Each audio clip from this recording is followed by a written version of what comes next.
So, welcome everyone.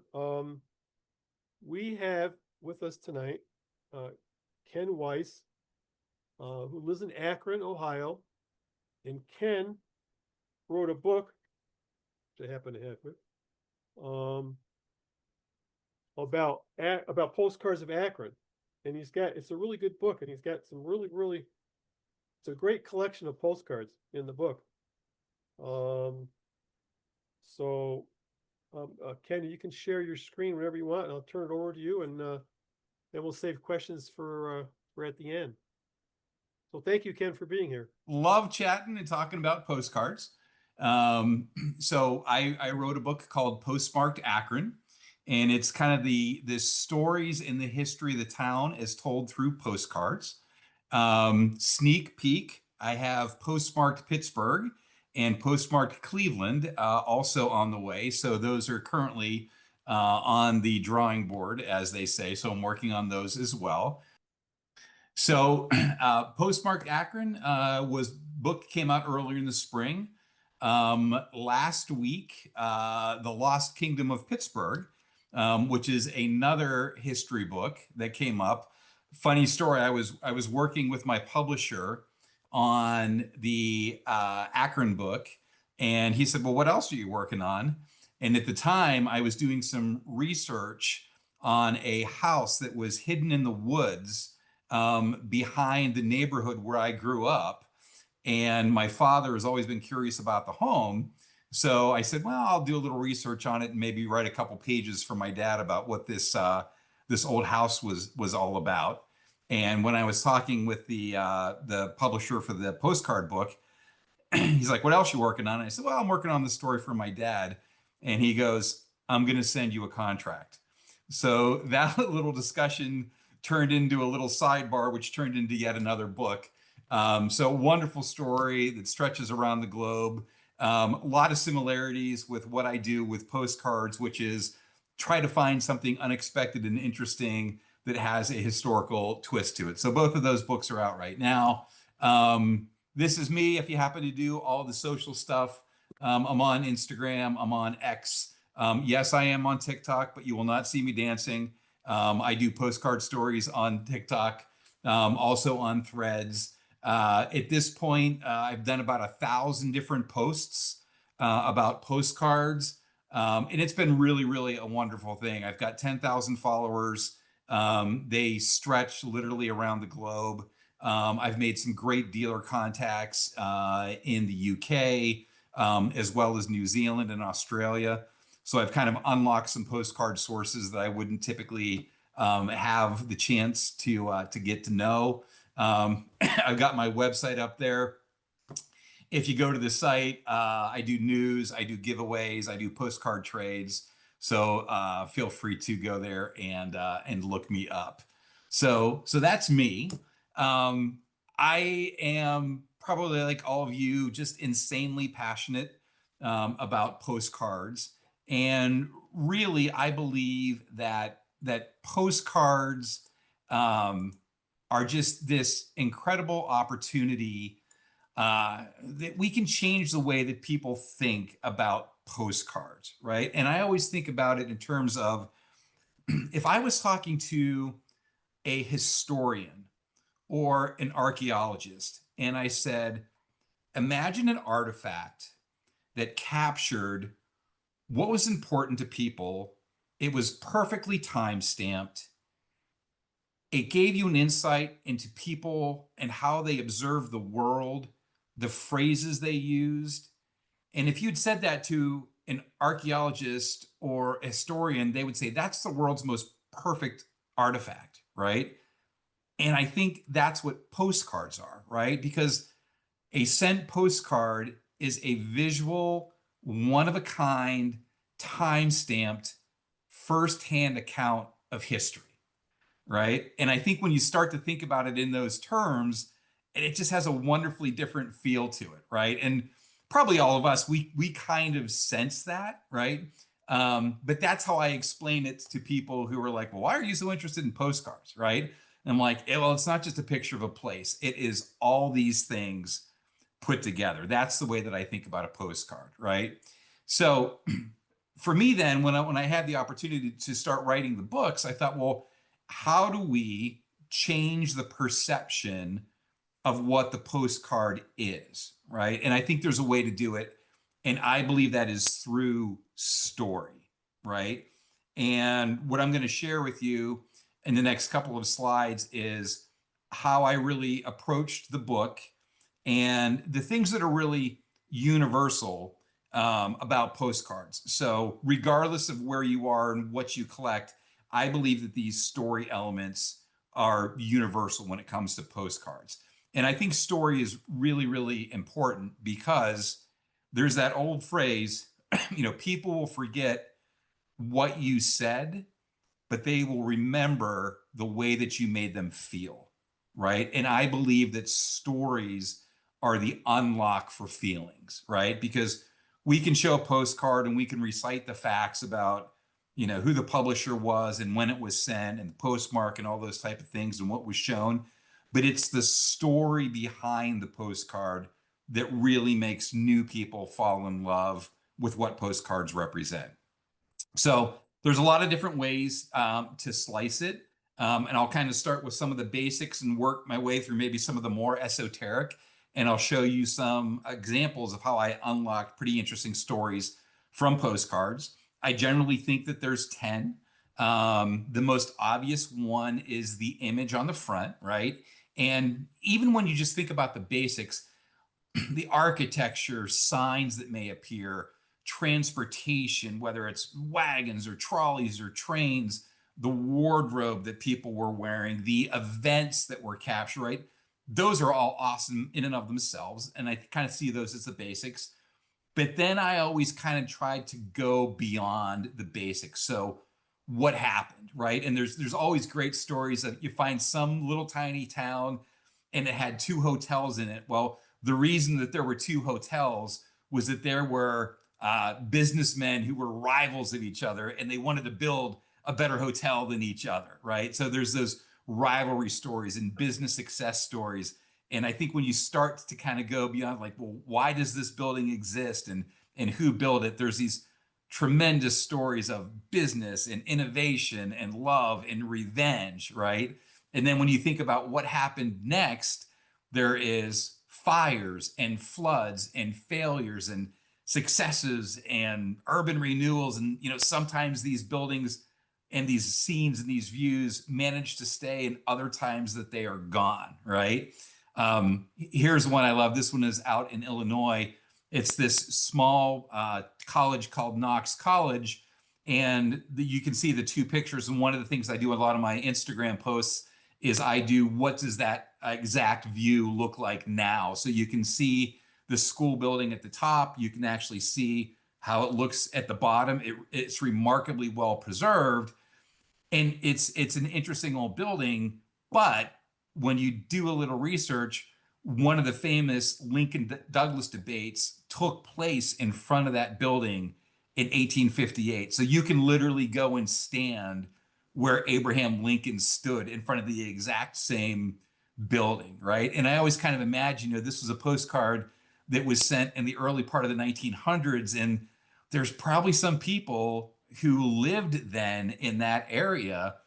They still maybe had grandparents and great uncles and stuff who remembered that event, right? So it's this kind of little bridge between we're visiting people who actually had that real good connection with that story. Here's 2 other ones, RPPCs. This was one, the one on the left. I managed to find it in an estate sale, just in a box. And Summit Lake is literally a few miles from where I'm sitting right now. And in 1911, Glenn Curtis flew his airplane over the lake. And when you think about it, the Wright brothers only flew for the first time in 1903. So you've got just this 8 years later, Glenn Curtis is barnstorming around the country, and somebody managed to snap a photo of that on a postcard, which I thought was wonderful. Our town was also very much a canal town.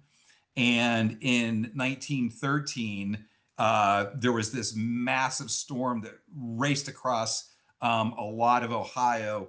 Tremendous amounts of rain came down, and all up and down the canals, towns were faced with the idea of, should we be flooded or should we blow up our locks and dams in order to keep the water moving and save the town? And this happened all up and down the canals in Ohio. And the canal era, which literally took 70 years to build and come to fruition, it really ended in one day in 1913 when everybody blew up their locks in order to keep the water moving, right? So just tremendous stories that you're able to see in the image on the front. This was another wonderful one because you can really start to peel back the layers. This was a little town up in Western New York, and I was able to find the exact same image of what was taken in the postcard, and you can see them there on the left.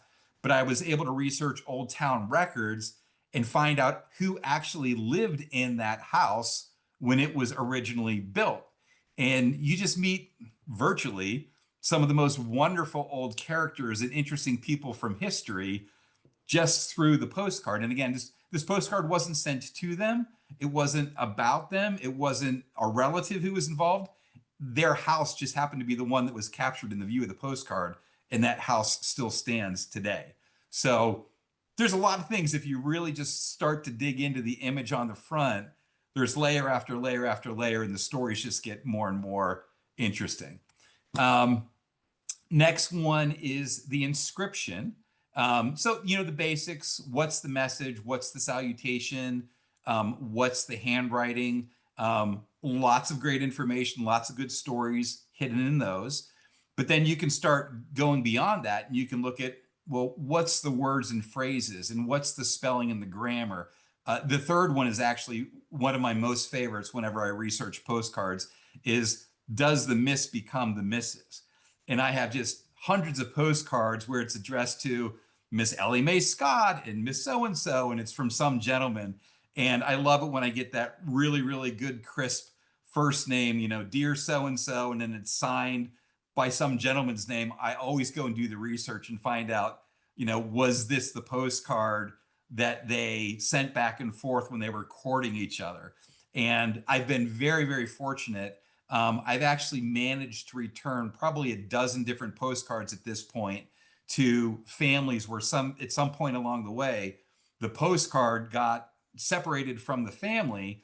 And I did one where I found it was a postcard that was sent out of West Virginia. And it turns out it was sent to a Miss So-and-so from a young gentleman. Well, they did get married, and I was able to track down the great-great-grandchildren and return the postcard to their family from when their great-grandparents were just dating each other, right? So that's one I always root for. I also like to look for continuations of trips. So if I buy big groups of postcards, sometimes I've been able to actually plot the person moving across a portion of the country, sending different postcards from different places. And then there's always little interesting phrases like "right again" and "more" and "soon," right? So that little cues of history and times of what's about to happen next. So this is one, I just love this one. So this shows a boat called the City of Erie, and it was sent from Niagara Falls, New York. And nice, clear address, nice, clear inscription. And it says, "Dear Mother." So right away, I'm able to piece together, okay, it was sent to this person. I can see at the bottom it was sent from Jean, so I can do some research and figure out how it was hooked together. And she says, "This is the boat we came on. We're in the Iroquois Hotel waiting until train time. I met an acquaintance on the boat and a certain bride and groom whose whereabouts we were trying to find out. Same were much fussed when I spoke with them." So obviously we've got this little situation of a runaway bride and a runaway groom trying to go off somewhere. And Mom sent Jean to go track them down. And Jean found them on the boat and kind of called them out and caught them. And they were all upset that Jean found them. And Jean wound up in Niagara Falls, and she was sending the postcard back to Mom to tell her that her little mission accomplished had actually been found. So it's just such, that is a postcard that almost writes itself as a movie, right? And that's one of those things. It's like sometimes it's hard to sit down, and I've got like 5 different magnifying glasses, and sometimes sorting through the tiny little text is hard. But boy, when you do, there's just some great ones out there. Some other things, sometimes you find ones that were written on a typewriter. And then you've also got these really, really good phrases that you come across. So typewriter in 1915, anywhere from $25 to $100 in 1910 for a typewriter. The average US worker earned between 200 and 400. So boy, you find that postcard that was typed out on a typewriter, there's a little bit of knowledge there about maybe what type of assets the person had. These are other phrases that I've come across on postcards. And I have to admit, the first time I read them, I had no idea what they meant, so I had to look them up. So the first one is slept like a top. And what it is, in the old days, when kids had a top that they would spin, whenever you spin a top, it gets to a point where it sits almost stationary and doesn't move at all. And that's when they call a top is sleeping. So when somebody says that they slept like a top, that means that they did not move all night long as well. So I thought that was a good one. Another one is a real hay burner. This one actually has its roots in agriculture. And if you have a horse that's not good for anything other than eating hay, it's called a hay burner. So this one was, somebody was referring to either their brother or their cousin as a hay burner, which meant that the cousin or brother really wasn't good for anything. They were just a hay burner. So that was a good one. Glad rags, that's generally your fanciest set of clothes. So if you're getting all dressed up for a weekend dance and you're putting on your glad rags, that means you're putting on your best clothes. And then this one, I really had to do some digging to find it. It was acknowledge the corn. That means that you're willing to take ownership and admit the obvious. So if you make a bad decision and somebody says, hey, you need to acknowledge the corn, that means that you need to admit that that decision was yours. And those are all phrases that I've found out of postcards. So it's just wonderful color, the way that people thought and the way that they spoke and the things that are around them that kind of influenced the words and the language that they use. So those are in the inscription. Number 3, the sender and the recipient. So the basics, obviously, the name and the address, but with some pretty basic genealogical research, you can find what was their age relative to each other, how old were they at the time that they received the postcard, did they live longer after the postcard, what else happened in their lives relative to the date on the postmark, right? So you start to get some interesting dynamics of where a person is in life and the things that are happening to them. I actually have a wonderful postcard that was sent to a couple in Michigan, and the writer talks about how it's been so long since she's been in contact with them and she hasn't got a letter from them or a postcard from them recently, and she's looking forward to catching up. And it has a very nice and clear postmark. And when I went to do the research, here it turns out that both the husband and the wife had passed away before the postcard was actually sent.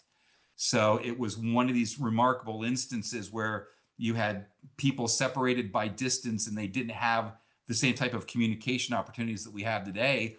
And they sent a postcard to their friend not knowing that both of them had passed away.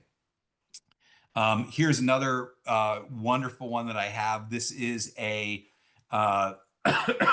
a stunt performer hanging off the bottom of a plane by his teeth. And he is sending it from Belgium to an airfield manager in Akron saying, hey, if you are ever going to do an event and you need a stunt performer, let me know. I would love to come. Well, The story behind it is this is a gentleman who he fought in World War I for Germany. After the war, he trained himself as an acrobat and doing tumbles and flips, made his way into becoming a stunt performer for airplanes. Well, right before the onslaught of World War II, the Nazi government said that he was a national treasure of Germany, and they forbid him from leaving the country in order to go do air shows anywhere. Well, the story behind that is he had done a show in Belgium, met a girl, and fell in love. And he wanted to go and see his girlfriend in Belgium. So he left Germany at one point, and he was found that he left, and he was actually put in a concentration camp just several years after this postcard was sent. So what he was really trying to do, and I said his greatest stunt that he ever attempted was escaping Nazi Germany right before the beginning of World War II. And that's kind of the story of that postcard. So this actually walks you through that.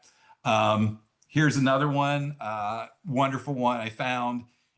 It was just this very simple postcard sent to this lady. And we could see another interesting thing. We could see that she was Miss Dave Jones. He addressed her as Lizzie. So I was able to put together exactly who this person was. I was able to figure out who Arthur was. I did some research. Arthur was Lizzie's sister. He was actually in Dayton working there right before he signed a contract to be a professional baseball player. And over the course of his career, he made 14 trips to the World Series as a player, a manager, and a coach. And it was just some guy writing a postcard to his sister, right? But you peel back the layers, you can find those interesting things. The postmark date, obviously the date is, the date. But, what else was happening nationally or globally at the time? What was happening in that town at that time, right? So those answers aren't always going to be found on the postcard itself, but with a little research, you can find what else was going on. This is one somebody sent this neat little postcard. This is actually from my area, and Harriet says this is where Taft made his speech the other night. And nice clear date on that, nice clear picture of the building. I was able to go back and do some research and verify, yes, in fact, Taft made his speech there as part of his presidential campaign right before this postcard was sent. So interesting history you can kind of stitch together. This is a nice one. I just love these faces that kind of look back at us from history. This is a gentleman by the name of Floyd Wantland.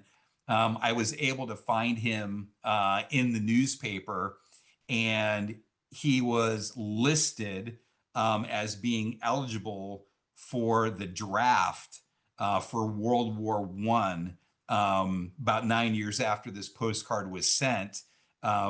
Floyd never actually had to be drafted and go to war.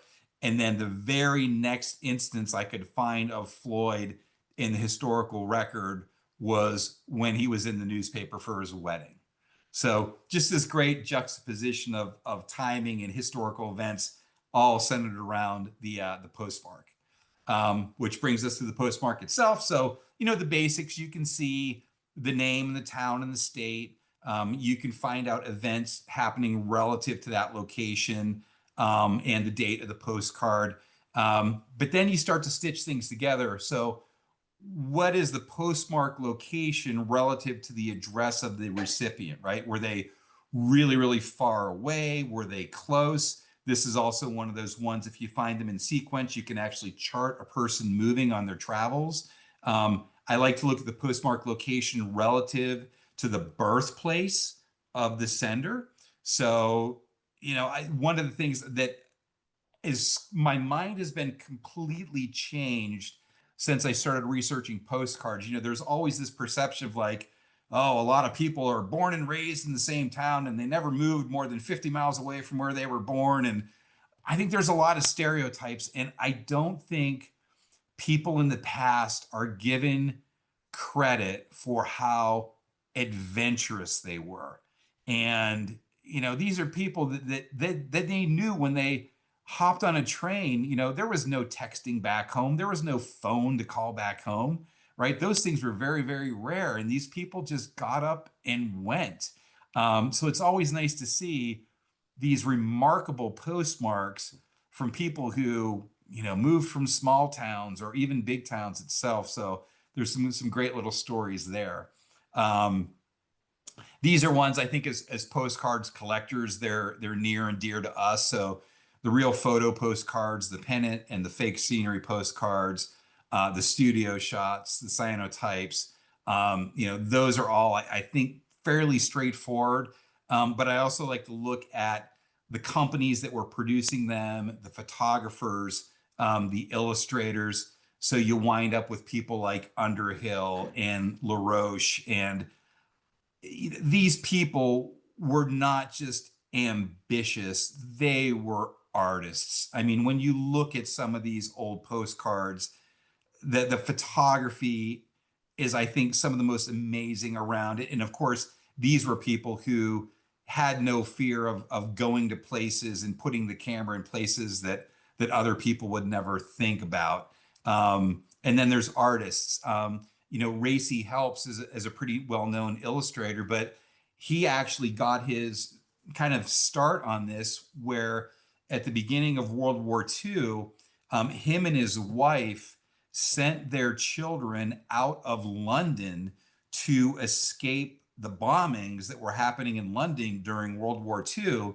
And his little daughter was kind of so distraught about missing her parents, he started sending her little pictures and drawings and little handmade books just to keep her entertained. And then he turned that into this tremendous career doing children's books and wrapping paper and, of course, postcards. And then, Dude Larson, sometimes he gets a bad rap of being a little kitschy. But I think behind his execution, there's an excitement and a spirit of the American West. And although he may exaggerate it, I think when you read about him and what he did from being a rancher through a businessman and a politician, you can actually see his personality speaking through his artwork. So I think those stories are just endless. Number 7, the location of the find. This is one that actually kind of gets me into trouble a little bit because, the basics, antique stores, estate sales, garage sales, online, those are all kind of the first layer of the find. But I try to make sure that I grab the context as well. So if it's a box of postcards at an antique store or at an estate sale or at a garage sale, I try to buy all the postcards because sometimes when you get 50 or 60 or 70 together, you'll start to see some commonalities in who they were sent to, who the sender was, the places. So the context becomes really important. A lot of times I buy other documents that were not postcards themselves, so I could get names and addresses and high school diplomas, engineering certificates, those type of things. If it's an estate sale, I'll actually do some research on who owned the home or the business.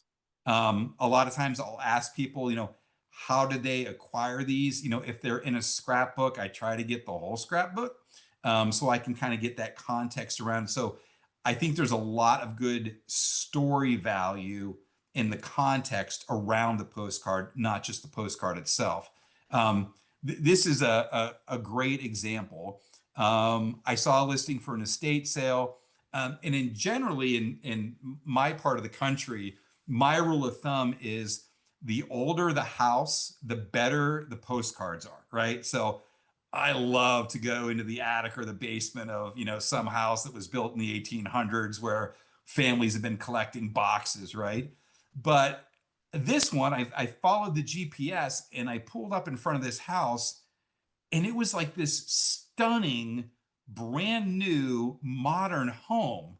And I thought, is there really going to be any postcards of any interest there? So I go in and there's there's gym equipment, there's rowing machines, and there's fitness machines and all these things. And lo and behold, sitting on one table, there was 2 boxes of postcards. And I started digging through them, and they were just these wonderful, some real photo stuff, some other printed stuff. And I'm like, okay, I got to buy it all. So I bought it all, and this was in my hometown of Akron, and I started researching who these people were because there were a couple names that kept coming up over and over again. One of them was Sanborn, and one of them was Partridge. And as it turns out, Sanborn ended up being a senator from Idaho, and Partridge was a senator from Vermont. The connection was that their sisters married each other. That's how they were all in the family.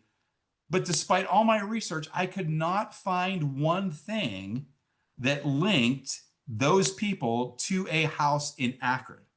So it's still a mystery of how these two senators wound up in an estate sale in Akron, Ohio, but it's part of my favorite collection. So this is the story of that one. I always look at the wear, the basics of what condition is in, but tape marks, corner marks, glue, they also help tell the story. This is one of those ones, it was on the surface, it was a real simple postcard, but it still had the 4 big globs of black paper because it was in a scrapbook. And when I got it, I thought to myself, I wonder how long this has been hiding, taped or pasted into a scrapbook, and nobody ever read it or saw it because it was pasted into the scrapbook, right? So I got it and I started doing some research, and I was able to trace down the folks who lived at that address in Norfolk, Ohio. And then I found pictures, and I started looking at pictures. I'm like, oh, what what a wonderful looking couple. And then I started studying the guy, and he's holding a giant snake. and he's holding his book about snakes while he holds his snake. And I thought, you know what? That's just a testament to, we really kind of underestimate the personality and the hobbies and the interests of people in the past. There's really such fascinating people that are out there. So that those happen to be those two people connected to that postcard. This is another one. A young lady by the name of Clara Robertson. She was from Boston, sent the postcard from Boston to her brother Avalon, who was helping to dig the Panama Canal in 1904. And I found this postcard at the bottom of a box at an estate sale outside of my hometown. So when I did the math, this postcard in its life traveled 8,000 miles. It went from Boston to the Panama Canal, and then some way found its way back up to the middle of Ohio. And I thought, wow, I was just enchanted by that. And I was able to find his high school graduation picture and a lot of interesting things. And for the longest time, I was still trying to figure out who the gentleman pictured in the postcard was. And literally about a year after I'd done the original story, I went back and I'm like, I got to figure out who this guy was. And I was able to find some grave records. And this gentleman, he's actually the father of Avalon and Clara. He came to America from Scotland in 1862. He joined the New Hampshire Volunteers in the Civil War. After that, he served in the Navy aboard the USS Hartford. And then he was part of the Asiatic Squadron of the Navy. And that is a picture of him later in life in his dress uniform. So it's just such a wonderful family story, all wrapped together in one postcard. And believe it or not, this is the value of buying a whole bunch together. I found another postcard in that collection from Avalon to his brother. And at the same time, Avalon was digging the Panama Canal, his brother was working on a banana plantation in Costa Rica, and they were exchanging postcards back and forth, right? So just wonderful stories in there. So this postcard, you would look at it, it's so beat up, it's torn, corners are torn. I just love it. I think it adds to the story of it. Um, last one is the stamp. 1 cent stamp, they vary all over the place in price. I don't know anything about stamps. Um, I learned this, luckily, not the hard way. I had done a post on Instagram, just an average, what I thought, postcard with an interesting story to it. And somebody messaged me and said, "Hey, are you interested in selling that postcard?" And I said, I kind of like it, but I do sell, what are you thinking? And they're like, "No, what are you thinking?" And I would, for some reason, something said, "Don't give the guy a price." And as it turns out, a couple years later, I got to be pretty good friends with the stamp collector, and I told him the story, and he goes, "Let me see the postcard." And I showed it to him. And out of all the 23 variations of the 1 cent in Washington, the one on the postcard is actually one of the good ones. So this person was telling me they wanted to buy the postcard. They weren't really fessing up to the fact that they were a stamp collector and wanted the stamp. So you got to be a little careful on that. And then there's some great resources out there for the stamp box itself. So you can go, if you're not familiar with this, this is something I pass along to new postcard collectors, that there are resources that actually show you different stamp boxes, and it tracks down who printed it and roughly the year that the postcard was printed. And then some other ones, what I consider the unexpected, postcards that were written but never mailed. Those often have interesting stories. Sequential postcards, pen pals who regularly exchanged postcards, notations from the recipient. I have one. It's just so touching. It was, somebody said, the last postcard I received from Rosie before she passed away. And that's what's written in the margin of the postcard, right? So it's kind of a heartwarming story. And then sometimes there's even interesting dealer marks on it. This was one. This kind of wraps it all together for me. It's this great looking old hotel in Davis, West Virginia. The gentleman says that, "I've wanted to write you badly, but have not had the chance, have been so busy." And he says, "No overseas for me after all. So we'll spend the summer here." And he talks back and forth. And what it turns out, the gentleman who sent it was the guy on the left. His name was J.J. Duncan. It turned out that he was an avid skier, adventurer. He actually was over in Europe in the 1930s, participating in ski events. Ran out of money, was working his way back across the ocean on a steamship, and ended up meeting a young lady whose mother was a kind of a supermodel of the day. And the daughter fell in love with this young guy who was working in the bowels of the steamship, and they got married. And the reason that they sent him to West Virginia was when it became clear that the United States was going to have to invade Italy in order to work its way up through Europe. They searched the entire country for an area that had the exact same terrain as Italy, and they set up this training facility in West Virginia. So they actually built this contingent of soldiers that were lumberjacks, hunting guides, skiing people, people who were good in the mountains. They sent them all down to West Virginia to be trained. And he sent that postcard to his wife from West Virginia. And sadly, he says, "No overseas for me after all," but he did go. And that is the highlight there in the picture. That is J.J. Duncan in Italy in 1945. And he was actually killed in action literally months after being sent to Italy. So it's kind of, sad and crazy and interesting, and just full circle when you take all of those 10 elements and you start to stitch them together, you kind of uncover real human stories like that. So that's it. Those are my 10 elements of finding stories in postcards. And there's all my info. Thank you. Thank you very much. Anybody have any questions? If you I'll do, talk forever, so fire go ahead. away. Hi, it's Susan in New York. Uh, Fascinating, and you've given Akron and its residents much more pleasure on this program. I thank you so much. I was wondering, you just recently mentioned the fact that there's some cards that were written but not sent, and Yep. I often wonder, scratch my head, was it they weren't sent or it was sent in an envelope?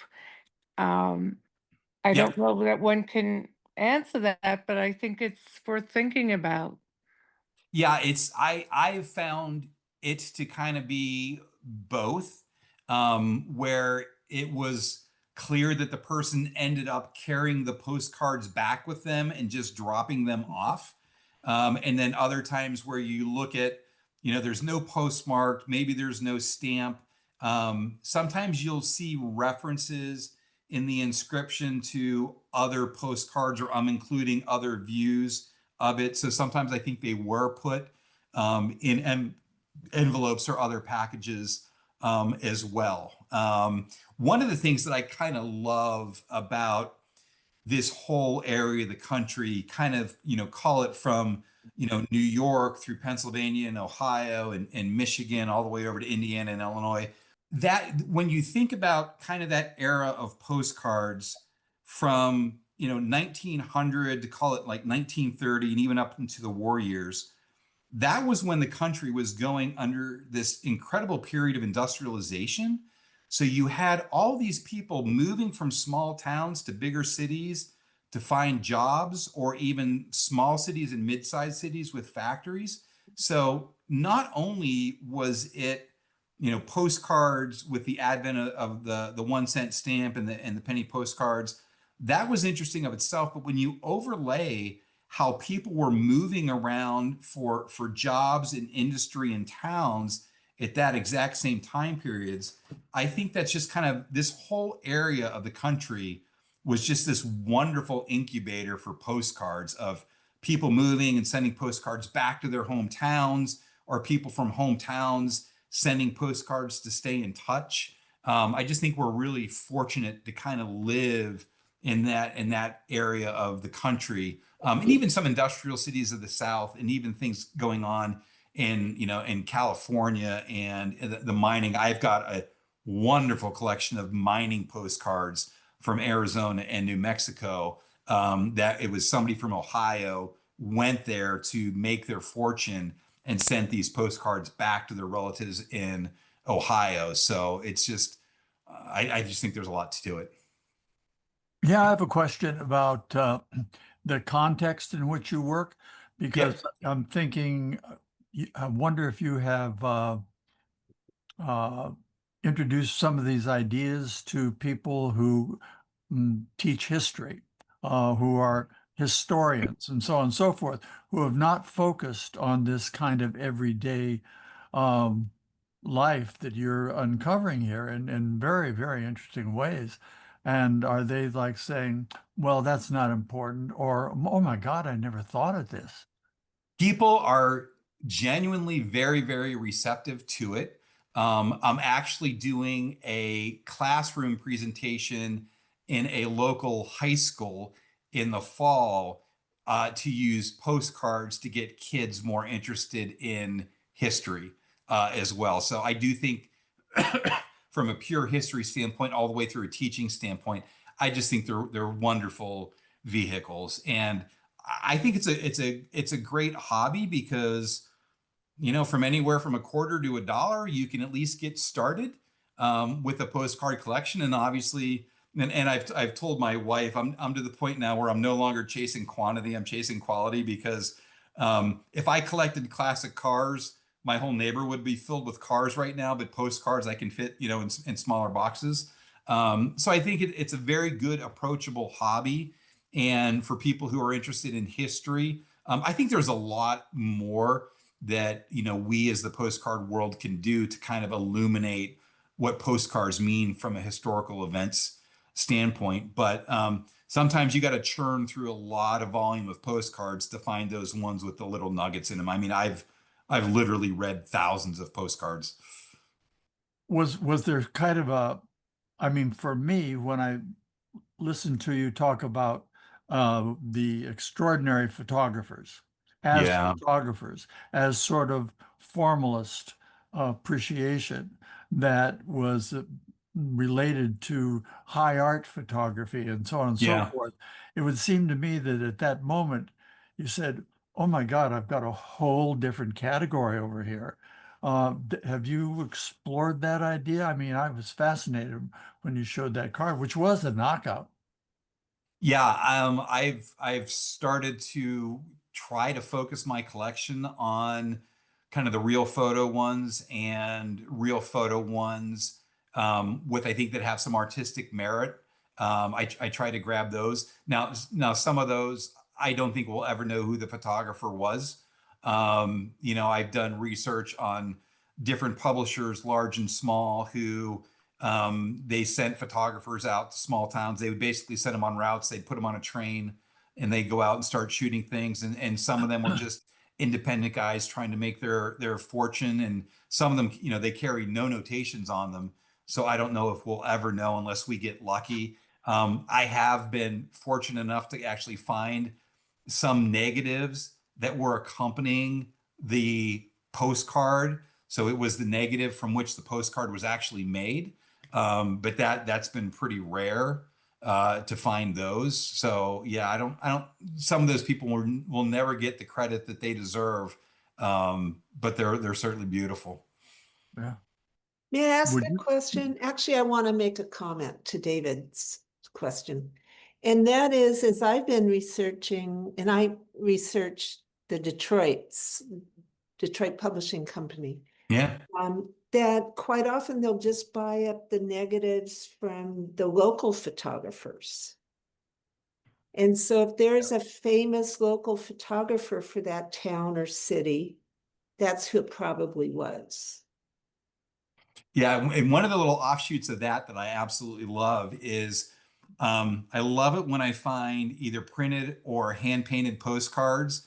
And I do a lot of research on like what that same view looks like now. Mhm. And, some things, trees missing, buildings missing, that's all completely understandable.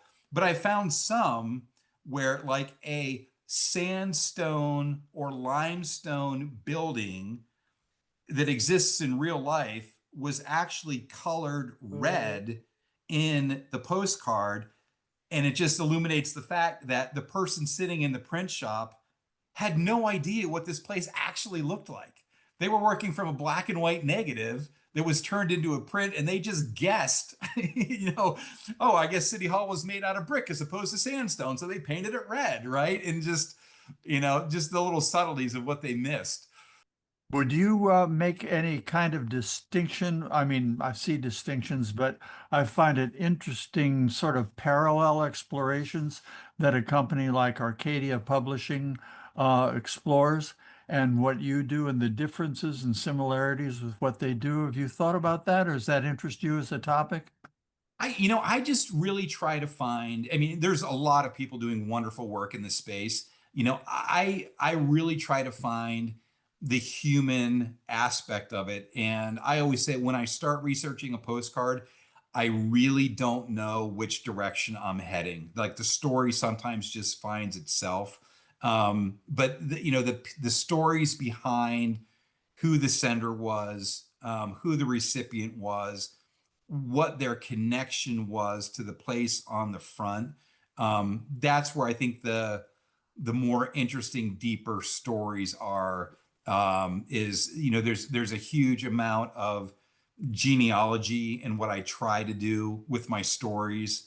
Finding out, if it's a person who's sending a postcard from a little town in rural Nebraska, how did they get there, right? And sometimes it was, their great grandfather went out there and homesteaded, right? And to me, that is more interesting than just talking about what's on the front of the postcard.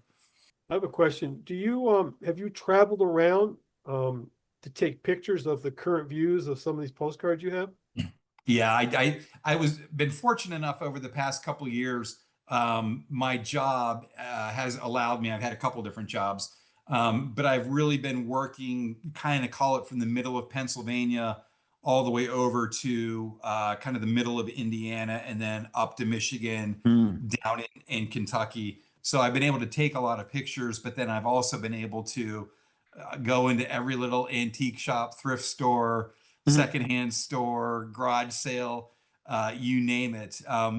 My our youngest daughter, my wife and I have three daughters. Our youngest daughter was heavily involved in cross country, and they used to have cross country meets all over the place, up to Rochester, New York, over to Western Ohio.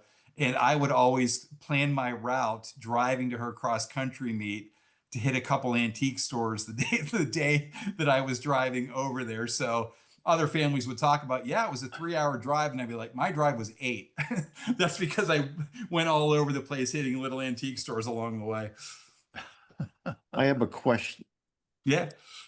Are you trying to accumulate postcards from a single family or person when you hunt them down? So you are interested more in the correspondence Yeah. component of the card. Now, I bring this up because I spent many years as a curator of historical documents, pretty much letters and diaries.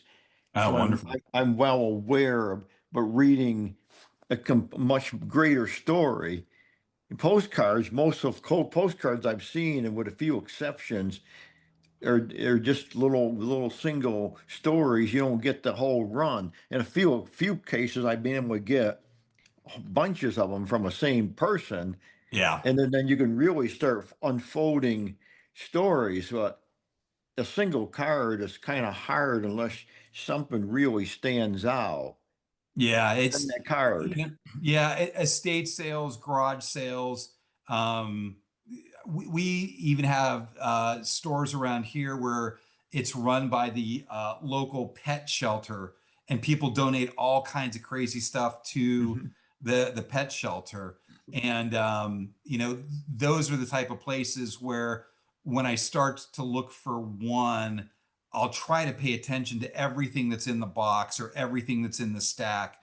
And if I notice that there are similar names or similar dates or similar locations, I'll try to get the whole stack of it, because it's one of those things, like, if I buy one and you buy one, to your point, they pretty much scatter to the wind, and they're never ever Mhm. ever going to be together again, right? So if I Yeah, can that's buy right. them, if I can buy them in a lump, I will try to do that, and then I'll pretty much usually put them in one giant Ziploc bag and put them in one storage box and try to keep them together. So I don't always necessarily sort by cities and states and towns and trains and cars. If it's something that I got all together as a collection, I'll keep it together, hoping that maybe one day I'll figure out that thread that kind of holds them all together. Mm-hmm. I don't know, have you ever tried to look for just collections of letters and delve into letters? I've got a couple of great letters. One I found in the basement of an antique shop in Columbus, Ohio. It was from a 13-year-old girl in Zanesville, Ohio, was writing her cousin, and he was out in the Wyoming. She was writing about their uncle, who was in the Wyoming territories homesteading, and he was found murdered. Mm. And she recounts everything that was happening, that happened, that she knew of with the murder. And I was able to actually contact the local historical society out there. They gave me some information, and then I was able to contact the lady who was the clerk of courts out there, and she pulled the legal proceedings from the 1920s for me and sent them to me. Mm. So I was able to build the whole story about what happened to this poor girl's uncle when he was homesteading Mm. out in Wyoming, all in one letter. My family affectionately refers to that as the murder letter. And Mm. that's probably one of the things that I would be hard pressed to ever sell. And again, so in complete transparency, I think I spent $6 for the letter at the antique Well, store. I would always I would suggest at some point you put into a historical society. Yes. Yeah. That would be my personal advice, that it would be Yep. preserved because it is a very valuable document. Yeah, that's probably where it will go at some point. Now, I do worry about the small local historical societies because they're not often well funded, and they don't necessarily do a great job of generating the next generation of people interested in Is it. is this Ohio-based story?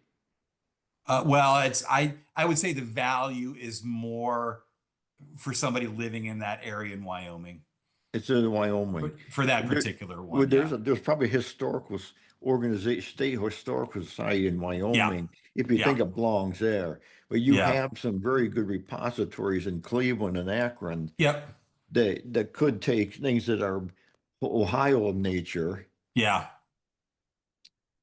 It's because it sounds like you're more concerned with the back of the cards more important than collecting a whole bunch of Akron cards. Is that what I'm understanding Yeah. from you? I think that the story is on both sides of the card. I really do. Your book sounds like it might be worth buying just to delve into your approach. Oh, you I found your talk very fascinating. I know it's a different way of looking at cards, because I've done that myself. I've been able to go into Ancestry and dig up information on a bunch of cards, partly because somebody was like a confectionery down in Rockland County, New York. Yeah, the other thing that really helps, if you ever get interested, there are more and more cities that are digitizing and putting their old phone directories online. So I know that, cities like Detroit and Cleveland, so you get that postcard, and sometimes you can't necessarily read the last name, but you can see the address. Mhm. So you can go to those old city directories and see who used to live on Elm Street, right? Mhm. And you find that number, and it's like, oh, I couldn't make out the fact that it said Christopher on the address, but now looking at the city directory, I can see that the person with the last name of Christopher is the person who actually lived at that address in that particular year. So there's a lot of tricks to kind of stitch all the stories together. I have You know, another old- quick question. How do you find AI working for you? ChatGPT or something, is that helping you? I can tell you from a historical research standpoint, Chat GPT is as often wrong as it is right. So if there are, and I see this a lot when I'm researching small towns, and there might be 4, 5, or 6 branches of the same family who lived Mhm. in that town. So there could be 4 or 5 people named John Mueller who Mhm. lived in Coshocton, Ohio at the same time. And the AI can't sort through which one that I'm trying to figure out, right? Yeah. So anything that I've ever found through any of the AI sources, I always go back and try to find 1 or 2 other sources to corroborate that information, because it's not very accurate, right? AI has to learn from something. So, old PDFs that are held at historical societies, or old town histories that only exist in printed format, Mhm. court records, things like that, AI has not yet been exposed to learn from. And a lot of newspapers too, there's a lot of kind of legal wrangling right now between the AI companies and the publishers, because the publishers don't want AI to arbitrarily be going through all of their databases and learning stuff. So Mm. newspapers that are behind some type of username and password to log into that newspaper, AI can't look past that username and password. So those AI engines out there don't quite reach as deep into history as they do other things like pop culture or popular history. Still room for humans. Still room for all of us. And here's the other thing too. It's like, Very good. I don't think AI yet understands what's interesting, right? So I can go out and find 50 different facts about a postcard, the recipient, the sender, what was happening in the town. You know, the old gentleman holding a snake. I'm not sure AI would have thought that that was the most interesting thing, but I think that that's pretty darn entertaining. Well, Ken, thank you very, very much. That was a great Thank you. presentation. Thank you very It much. really Yeah, was. this was a blast. Hi, Ken. I do have a question before you go. Sure. Would you explain a little bit more about that stamp box and what that means? I think that's the term you used, but I'm not sure. There is a couple of different online resources that you can just go and you can Google. And somebody has gone to the length. There's probably 15 or 16 pages of example stamp boxes from the back of postcards. And somebody has done the legwork of saying, here was the publisher. This is what their stamp box looked like. Sometimes it says this is the subject matter or the area that they published from. And then they'll also show the format of the stamp box. And sometimes are the letters spaced out? Is there a diamond shape? Is it a square shape? And they've used all that to kind of chart out when that postcard was probably printed. So for a postcard that's blank and it doesn't have a stamp and it doesn't have a postmark, and you're trying to figure out like, well, geez, I wonder when this postcard was published. Those stamp boxes become an interesting little kind of cheat sheet to figure out at least roughly what year the postcard was produced and where it was produced. Yeah, you That's may be in talking Maria- about Flail's list. Larissa's a Yes. brand new member and collector. So the stamp box is what it says where you put the stamp. Usually there's a box and sometimes it says something there in the upper right on the postcard. Yep. If you Yeah, do that. Bob Bogdan's and Todd Weslow's book, The Real Photo Postcard Guide, that perhaps that's the book you're talking about, right? Because Yeah, Todd did all that research, and it's Yep. very valuable. Yeah, and there's a couple of free resources online too that you can just Google and find, and you can just page through them as well. Thank you. When you speak about photographers, I don't know how many are aware of the David Kinder collection up in Michigan. He collected all kinds of postcards, real postcards and photographic content from Michigan photographers, and amassed a huge collection. Wow. That he documented all these photographers all throughout the state of Michigan. And it's all in the William L. Clements Library now. Huh. A good chunk of it's digitized. But I'm amazed. I just looked at a whole list just for Holland, Michigan, a whole long list of several photographers for a little where I live. But there's just in some of these big cities, you go for page to page. But these are all there are photographers come and go, and and I know that one of the photographers really, I mean, it's kind of out of the subject. I got all this tulip time stuff from early days by this Doe Desar. He had a little Photoshop in downtown Holland, and he took just gobs of pictures of everything that happened in tulip time. It's quite a fascinating little story about an event in this particular city. Yeah. And the part that is just so exciting and so frustrating at the same point, a handful of postcards can be tucked away in a book, can be in the back of an old dresser drawer, up in the attic of some old building. And I know there's just wonderful stuff that's hiding out there, but it's just going to take some digging for somebody to find. Well, thank you again, Ken. Thank you so much. Absolutely. Appreciate it. Thank you. Everybody. All right. Best wishes, everyone.